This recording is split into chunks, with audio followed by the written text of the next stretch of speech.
brought to you by V-Guard. હવે આજે અને આવતીકાલે ભયાનક ગરમીનો સામનો કરવો પડશે। અગનભટ્ટીમાં શેકાવા માટે આપને તૈયાર રહેવું પડશે, કારણ કે આગામી 48 કલાક સુધી હજુ પણ ગરમીથી રાહત નહીં મળે। હવામાન નિષ્ણાત પરેશ ગોસ્વામીએ આ અંગે શક્યતા વ્યક્ત કરી છે કે ફરી 45 થી 46 ડિગ્રી સુધી તાપમાનનો પારો ઊંચે જઈ શકે છે। ખાસ કરીને અમદાવાદ અને ગાંધીનગર વાસીઓએ ખૂબ સાવચેતી રાખવી પડશે। અને 25 મે એમ 2 દિવસ સુધી રાજ્યની અંદર તાપમાન છે ઊંચું જોવા મળશે। 24 અને 25 મે જે ઊંચું તાપમાન જોવા મળવાનું છે એની અંદર જે છેલ્લા 2 અઠવાડિયાથી આપણે જે તાપમાન હતું એના કરતા 1 ડિગ્રીનો ઘટાડો થશે। એટલે 24 અને 25 મે દરમિયાન કોઈ મોટો ઘટાડો તાપમાનની અંદર જોવા નહીં મળે।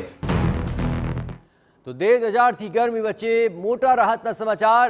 26 મીથી તાપમાનનો પારો એકાએક ગગડી જવાનું છે અનુમાન। જ્યાં ભીષણ ગરમીથી ગુજરાતવાસીઓને છુટકારો મળી શકે છે, કારણ કે 26 થી 30 જૂન વચ્ચે 4 થી 5 ડિગ્રી તાપમાનનો પારો ગગડી શકે છે। આપણે જણાવ્યું કે હવામાન નિષ્ણાત પરેશ ગોસ્વામીએ કરી હતી રાહતની આગાહી, અને તેને લઈને શક્યતા વ્યક્ત કરવામાં આવી રહી છે કે હાલ આગામી દિવસોની અંદર તાપમાનનો પારો ગગડી શકે છે અને 4 થી 5 ડિગ્રી જેટલું તાપમાન નીચું જઈ શકે છે।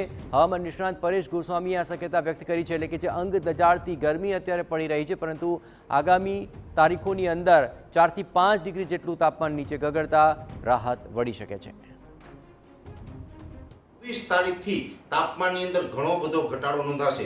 26 તારીખથી લઈને 30 મે 2024 નું જે આ રાઉન્ડ છે એ સમયગાળા દરમિયાન તાપમાનની અંદર 4 થી લઈને 5 ડિગ્રીનો ઘટાડો નોંધાય તેવી શક્યતાઓ છે। Brought to you by V-Guard.